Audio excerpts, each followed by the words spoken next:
প্রিয় BA fourth সেমিস্টারের ছাত্রছাত্রীরা, আজকে আমি যে বিষয় নিয়ে আলোচনা করব সেটি হচ্ছে তোমাদের যে আবশ্যিক বাংলা রয়েছে LCC 2। সেই LCC 2 থেকে আমি গুরুত্বপূর্ণ প্রশ্ন যেগুলো আসার সম্ভাবনা তোমাদের 100%, সেরকমই গুরুত্বপূর্ণ কিছু 1 নম্বরের প্রশ্ন এবং উত্তর নিয়ে আলোচনা করে দিয়েছিলাম। এবং তোমরা জানো পিভি স্টাডি ক্লাস বিগত 4-5 বছর ধরে যে যে সাবজেক্টগুলো দিয়ে আসে সেই সাবজেক্টেরই সাজেশন দিয়ে আসছে। আমাদের এই চ্যানেলে এমন করা হয় না যে ভিউ বাড়ানোর জন্য, সাবস্ক্রাইব গেইন করার জন্য অন্যান্য সাবজেক্টগুলো আমি দিতে অন্যান্য চ্যানেলে দিচ্ছি, আমি সেটা অনুযায়ী আমি আমার দিতে শুরু করছি। এরকম আমার চ্যানেলে করা হয় না, তোমরা জানো। যেগুলো বিগত আমার এখানে সমস্ত সাবজেক্টে দিতে পারি তার কারণ একটাই, যে আমাদের কোলাবোরেশনে আমাদের কিন্তু টিচার প্রচুর রয়েছে। ঠিক আছে, আমার কোচিং সেন্টারে কিন্তু 3 থেকে 4 জন টিচার রয়েছে। ইনফ্যাক্ট আমি তোমাদের কিন্তু আমার এডুকেশনের যে সাবজেক্টগুলো সেগুলো আমি নিজে রেডি করি। সেগুলো তোমরা জানো যে এডুকেশনে তোমাদের কত 100% ওপরে কিন্তু কোশ্চেন কমন পাও, এবং উত্তর লিখে তোমরা কিন্তু প্রায় 90% নাম্বার পেয়েছো। সমস্ত বিষয়গুলো কিন্তু একটু ভাবনা চিন্তা করে তারপর কিন্তু তোমরা সাজেশনগুলো দেখবে। এমন দেখবে যে কেউ দিচ্ছেই না, তারপরে ফট করে তোমাদের একদম পরীক্ষার সামনে এসে দিচ্ছে, তো সেগুলো কোনো জায়গা থেকে কালেকশন করেই দেওয়া হয়। সেগুলো একটু মাথায় রাখবে। যারা বিগত পরিশ্রম করে প্রথম থেকে দিয়ে আসছে, পড়াচ্ছেন যিনি বিগত কত বছর ধরে, সেই সমস্ত ভিডিওগুলো দেখবে। দেখলে তোমরা অনেকটাই উপকৃত হবে। কারণ তোমাদের আমি চাই যেন কারোর চাই না যে কারোর সাপ্লি পরীক্ষা বারবার দিতে হোক, কারণ এগুলো খুব বাজে দেখায়। আর সাপ্লি পেলেও, ঠিক আছে, সাপ্লি অনেকেই পায়, এর মানে এই নয় যে সাপ্লি পেলে খারাপ। কিন্তু যতটা পারবো সাবজেক্ট, যতগুলো কম সাবজেক্টে সাপ্লি পাবো তত ভালো। নাহলে অনেক সময় তোমাদের দেখেছি তোমরা কাজে কর্মে ঢুকে যাও, তাও তোমাদের কিন্তু সাপ্লি পেপারগুলো দিতে হয়, যার জন্য তোমাদের খুব সমস্যা হয়। তার মধ্যে সিলেবাস যে হারে চেঞ্জেস হয়, ঠিক আছে। তো যাই হোক, চলো আমরা মডেল 2 থেকে একটু প্রশ্নগুলো দেখে নেব। তো দেখো, পোয়েট্রিক্স গ্রন্থের রচয়িতাকে। পোয়েট্রিক্স গ্রন্থের রচয়িতা হচ্ছে অ্যারিস্টটল। মহাকাব্যের দুটি প্রধান ভাগের উল্লেখ করো। জাতীয় মহাকাব্য, সাহিত্যিক মহাকাব্য। একটি আদি মহাকাব্যের নাম লেখো। রামায়ণ।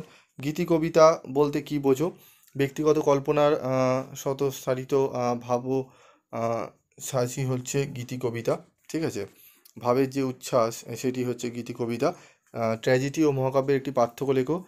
ট্র্যাজেডি দৃশ্যকাব্য, মহাকাব্য বিবৃতিমূলক ও শ্রব্য। একটি সার্থক বাংলা ঐতিহাসিক নাটকের নাম লেখো।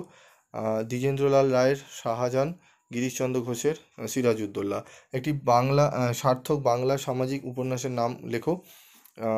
শরৎচন্দ্র চট্টোপাধ্যায় পল্লী সময়। তোমরা দেখছো পাশে কিন্তু ইয়ারগুলো দেওয়া রয়েছে। এর কারণ একটাই, আমি ইয়ার আলাদা করে তোমাদের দিইনি, কারণ আমি যে প্রশ্নগুলো দিই সেগুলো ইয়ার কভার থাকে, এবং সেগুলো বিগত যেগুলো আমি 3-4 বছর আগে থেকেই দিচ্ছি সেই সমস্ত প্রশ্নগুলো রয়েছে। আর দেখো, এগুলো প্রত্যেকটার পাশে যে ইয়ারে এসছে আমি ইয়ারগুলো লিখে দিয়েছি, ঠিক আছে। তো তোমাদেরও দেখবে যখন এই কোশ্চেনের মধ্যে 24 এখান থেকে অনেকগুলো প্রশ্ন আসবে, তখন পরে পরে যারা পরীক্ষা দেবে এই সমস্ত প্রশ্নগুলো বলবো, পাশে দেখবে 24গুলো আমার লেখা থাকে। তাই আলাদা করে আমি তোমাদের ভিডিও দিই না। তবুও যদি তোমরা মনে করো, তোমরা একটা কাজ করবে, কোশ্চেন পেপার 21 এবং 22-এর কোশ্চেন পেপার সামনে রাখবে, সেগুলো দেখে তোমরা এই ভিডিওটা দেখবে। দেখে পাশে পেন্সিল দিয়ে, যদি তোমাদের কাছে হার্ড কপি থাকে ভালো, যদি সফট কপিও থাকে, তোমরা একটু খাতার মধ্যে সেগুলো পরপর পরপর 21 বলে লিখবে। ধরো 1-এর কয়ে আছে, ক্ষয় আছে, তো 1-এর ক বলে লিখে উত্তরগুলো এইভাবে সাজিয়ে নেবে, ঠিক আছে। তাহলে আর তোমাদের অনেকে আলাদা করে ভিডিও দেখবে, অনেকবার করে পোস্ট করে আমি চাইলে দিতে পারি, সেগুলো আমার ভিউ বাড়িয়ে কোনো লাভ হয় না। কারণ আমার একটাই উদ্দেশ্য, তোমাদের যতটা, এবার তোমরা বলবে স্যার আলাদা আলাদা করে না দিই, একবারে দিই। একবারে দিলে ভিডিওটি অনেকটা লং হয়ে যায়। অনেক সময় তোমরা কী হয় যে খুঁজে পাও না, ঠিক আছে। আমি দিয়েও দিই, এবং লংয়ের জন্য তোমরা অনেকে ভালো করে শোনো না, আবার তোমরা প্রশ্ন করো, তাই জন্য ছোটো ছোটো আকারে আমি ভিডিওগুলো দিয়ে দিই। তারপর দেখো, একটি বাংলা সার্থক সামাজিক উপন্যাসের নাম তো বললাম। একটি সার্থক বাংলা পৌরাণিক নাটকের নাম উল্লেখ করো। গিরিশচন্দ্রের জানা, ক্ষীরোদ প্রসাদের নরনারায়ণ। একটি বাংলা রোম্যান্সের একটি বাংলা রোম্যান্স শ্রেণী রচনার নাম লেখো। দেবী চৌধুরানী, কপালকুণ্ডলা। উপন্যাস ও ছোট গল্পের একটি পার্থক্য লেখো। উপন্যাসের চরিত্রগুলি ভিন্ন ভিন্ন রূপে উপন্যাসের প্রেক্ষাপটকে আকর্ষণীয় করে তোলে। ছোট গল্পে কিন্তু তার অবকাশ নেই। ছোট গল্পের যে কোনো দুটি বৈশিষ্ট্যের উল্লেখ করো। ছোট গল্প সংক্লাপের আধিক্য প্রয়োজনহীন। সংক্লাপহীন ছোট গল্পের কাহিনীর আকর্ষণ অধিক। ছোট গল্পের কাহিনী গতিময়, খুব দ্রুত ছোট গল্প সমাপ্তির দিকে এগিয়ে যায়। মেলোড্রামা বলতে কী বোঝো? যে নাটকের সঙ্গীতে গুরুত্বপূর্ণ ভূমিকা থাকে তা মেলোড্রামা নামে, বা তাকে মেলোড্রামা বলা হয়। প্রহসন কাকে বলে? স্বল্প আয়তন নাটকে স্কুল রুচির লৌহ রসের প্রকাশ ঘটে যে নাটকে তাকে বলা হয় প্রহসন। একটি সাংকেতিক নাটকের নাম উল্লেখ করো। রবীন্দ্রনাথ ঠাকুরের রাজা। দুটি ট্র্যাজেডি নাম উল্লেখ করো। যোগেশচন্দ্রের কীর্তিবিলাস, মধুসূদন দত্তের কৃষ্ণকুমারী।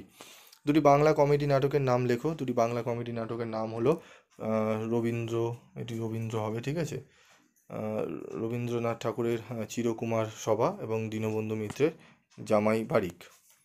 ঠিক আছে। 17 নম্বর প্রশ্ন দেখো, বঙ্কিমচন্দ্রের একটি প্রবন্ধ গ্রন্থের নাম লেখো।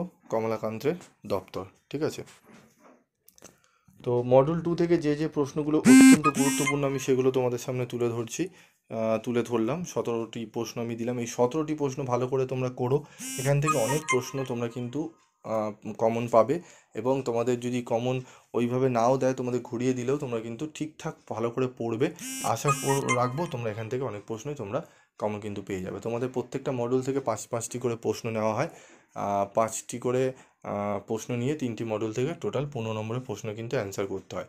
তো 2টি মডেল দিয়ে দিলাম, 2টি মডেল থেকে 5 করে। প্রথম মডেল থেকে 6টিও দেয়, ঠিক আছে, 6টি, এখান থেকে অনেক সময় 5টি দিয়ে দেয়, 11টি। তো এই 11টি প্রশ্ন থেকে তোমরা মিনিমাম, আমি বলে দিলাম, তোমরা 6টি থেকে 7টি একদম মিনিমাম কমন পাবেই। ঠিক আছে।